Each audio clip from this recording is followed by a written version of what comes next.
नमस्कार दोस्तों, मैं हूं अर्पित और एक बार फिर से आपका स्वागत है। जब से चीफ जस्टिस ऑफ इंडिया के पद पर संजीव खन्ना की नियुक्ति हुई है, न केवल चुनाव आयोग बल्कि मोदी सरकार की मुश्किलें भी बढ़ती जा रही हैं। सुप्रीम कोर्ट की तरफ से एक के बाद एक चुनाव आयोग और केंद्र सरकार को नोटिस जारी किए गए हैं, लेकिन भारत के इतिहास में ऐसा पहली बार हुआ है जब कोई सरकार सीधे सीधे सुप्रीम कोर्ट के आदेश को मानने से इनकार कर दे रही है। और ऐसा राम राज्य की अवधारणा का पालन करने वाले प्रधानमंत्री मोदी की सरकार ने किया है, वो भी अपराधियों का संरक्षण करने के लिए। जी हां, अब मोदी सरकार खुलेआम अपराधियों के संरक्षण में उतर आई है, जिसके लिए उसने सीधी चुनौती सुप्रीम कोर्ट को दे दी है। लेकिन सुप्रीम कोर्ट ने भी अब आर पार का मन बना लिया है और आप देख सकते हैं कि किस तरीके से दागी नेता चुनाव लड़ेंगे या नहीं। सुप्रीम कोर्ट में केंद्र चुनाव आयोग फंस गए हैं। इस मामले में अब सीधी टक्कर हो गई है केंद्र सरकार और सुप्रीम कोर्ट में, और बीच में गेहूं के साथ घुन भी पिसता है।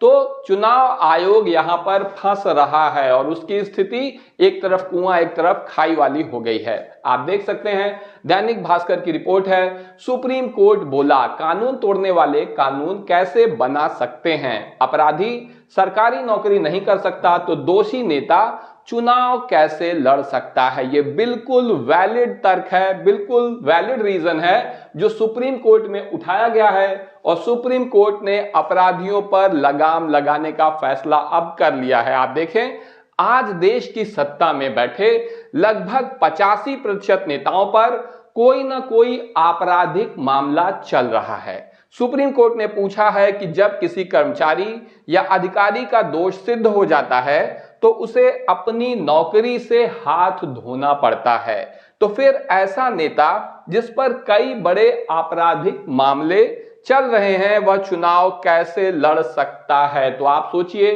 कि कितनी महत्वपूर्ण बात कही है सुप्रीम कोर्ट ने, लेकिन इसमें सरकार खुलेआम सुप्रीम कोर्ट को चुनौती दे रही है।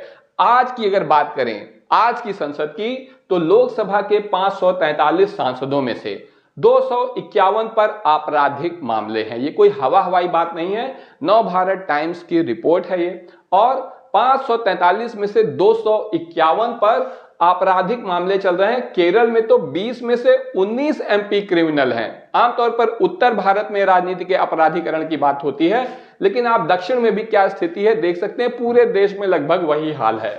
ऐसे में सुप्रीम कोर्ट में सोमवार को राजनीति के अपराधीकरण पर एक रिपोर्ट पेश की गई।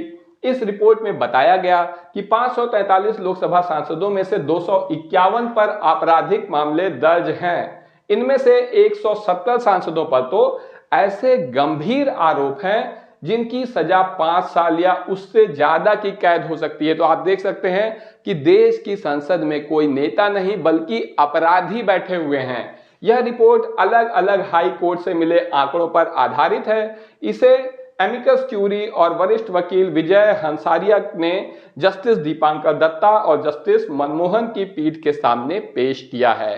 तो ये जो रिपोर्ट है, इससे मामला काफी ज्यादा बढ़ गया है, क्योंकि आपको बता दें कि राज्य सरकारों द्वारा इससे जवाब मांगा गया, इसके बारे में राज्य सरकारों द्वारा जवाब मांगा गया, लेकिन राज्य सरकार ने कोई जवाब दिया नहीं। इसके बाद यह मामला सीजेआई संजीव खन्ना के पास पहुंचा और उनसे निवेदन किया गया कि इस मामले पर सुनवाई के लिए एक पीठ का गठन किया जाए, और संजीव खन्ना ने भी इस पर एक्शन लिया है, क्योंकि यह मामला वाकई में गंभीर है। क्या दोषी सांसदों और विधायकों पर हमेशा के लिए चुनाव लड़ने पर प्रतिबंध लगना चाहिए?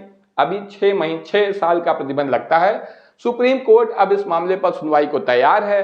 कोर्ट ने केंद्र सरकार और चुनाव आयोग से इस पर 3 हफ्ते में जवाब मांगा है कि उनकी क्या राय है, चुनाव आयोग की भी और केंद्र सरकार की भी। अगर सहमत हो जाएगा केंद्र तो चुनाव आयोग तो अपने आप ही सहमत है, जो केंद्र कहेगा वही चुनाव आयोग करेगा और मामला बहुत जल्दी निपट जाएगा। लेकिन जाहिर सी बात है कि केंद्र नहीं सहमत है, क्योंकि सबसे ज्यादा सांसद उसी के हैं अपराधियों में। तो कोर्ट की राय है कि दोषी नेताओं पर सिर्फ 6 साल के लिए चुनाव लड़ने से प्रतिबंध लगाने का कोई औचित्य नहीं है। अगली सुनवाई 4 मार्च के लिए निर्धारित की है। तो जैसा कि आप जानते हैं कि सबसे ज्यादा अपराधी सांसद सत्ताधारी दल यानी भाजपा के ही पास हैं और ये सीधी टक्कर होने जा रही है। आप देखिए, अगर किसी सरकारी कर्मचारी को दोषी ठहराया जाता है तो वह जीवन भर के लिए सेवा से बाहर हो जाता है, फिर दोषी संसद में कैसे लौट सकता है? कानून तोड़ने वाले कानून बनाने का काम कैसे कर सकते हैं? केंद्र सरकार के साथ चुनाव आयोग को भी इस मामले में सुप्रीम कोर्ट की फटकार मिली है और सुप्रीम कोर्ट केंद्र सरकार के साथ साथ चुनाव आयोग पर भी चुनावी नियमों और चुनावी प्रक्रिया को धूमिल करने के लिए भड़का हुआ है। देखो, चुनाव आयोग का तो क्या कहें, चुनाव आयोग की स्थिति आप सभी जानते हैं, उसकी कोई अपनी स्वतंत्र हैसियत है ही नहीं। जो आदेश मिलता है उसी का पालन करना है। राजनीति का अपराधीकरण एक बड़ा मुद्दा है और चुनाव आयोग को इस पर ध्यान देना चाहिए। हमें यह बताया जाना चाहिए कि जो व्यक्ति सरकारी सेवा में बने रहने के योग्य नहीं है वह मंत्री कैसे बन सकता है। सीधे सीधे चुनाव आयोग से सुप्रीम कोर्ट ने पूछा है, लेकिन बेचारा चुनाव आयोग जवाब देगा भी तो क्या। तो ऐसे में जवाब उसी ने दिया है जिसके पास अथॉरिटी है, जो दे सकता है, और वो है केंद्र सरकार, और खुलेआम अपराधियों के पक्ष में उतर आई है। क्योंकि 4 मार्च को अगली सुनवाई होनी थी, ऐसे में आज केंद्र सरकार ने जवाब दिया है। आप देख सकते हैं, दोषियों के चुनाव लड़ने पर आजीवन प्रतिबंध सही नहीं है। केंद्र ने सुप्रीम कोर्ट को जवाब दे दिया है, वो भी सीधा सीधा। केंद्र सरकार ने सजायाफ्ता दोषियों के चुनाव लड़ने पर आजीवन प्रतिबंध लगाने की मांग का सुप्रीम कोर्ट में विरोध करते हुए मौजूदा 6 वर्ष के प्रतिबंध को सही ठहराया है। केंद्र ने जवाबी हलफनामा दाखिल कर कहा है कि दोषियों के चुनाव लड़ने पर प्रतिबंध लगाना संसद के अधिकार क्षेत्र में आता है, यानी कि सुप्रीम कोर्ट इसमें दखलंदाजी ना करे, हम लोग आपस में नेताजी लोग संसद में निपट लेंगे।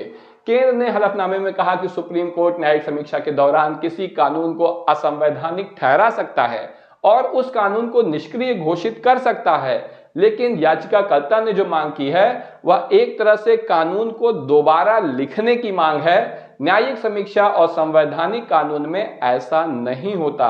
केंद्र ने कहा है कि जीवन भर के लिए चुनाव लड़ने की अयोग्यता अधिकतम है, जो कि सिर्फ कानूनी प्रावधानों के तहत हो सकती है, और ऐसी अयोग्यता लगाना निश्चित तौर पर संसद के अधिकार क्षेत्र में आता है, सुप्रीम कोर्ट के अधिकार क्षेत्र में नहीं आता। उसको टेंशन लेने की जरूरत नहीं है। ये लोकसभा में इन लोग यानी सत्ताधारी दल, उसी का बहुमत है, तो वही तय करेगा कि उसके अपराधी कितने साल बाद चुनाव लड़ सकते हैं। तो आप देख सकते हैं, और मोदी सरकार का रुख इसमें बिल्कुल स्पष्ट हो गया है। केंद्र सरकार ने सुप्रीम कोर्ट से स्पष्ट कह दिया है कि इस मामले को लेकर फैसला सुनाना या नियम बदलना संसद के अधिकार क्षेत्र में है और सुप्रीम कोर्ट का इसमें कोई रोल नहीं है। तो ऐसे में 4 मार्च को सुप्रीम कोर्ट में इस मामले पर अगली सुनवाई होगी। और आपको क्या लगता है, आप क्या मोदी सरकार के इस रुख से सहमत हैं कि जो दोषी हैं, जो अपराधी हैं, जिनके ऊपर बड़े बड़े अपराध हैं, जो संसद में बैठे हैं, क्या उन्हें चुनाव लड़ने का हक मिलना चाहिए? आपकी इस मामले में जो भी राय हो कमेंट करके जरूर बताएं। वीडियो को लाइक करिए, चैनल को सब्सक्राइब करिए और अपने दोस्तों के साथ शेयर करना मत भूलिए। अभी के लिए बस इतना ही। धन्यवाद।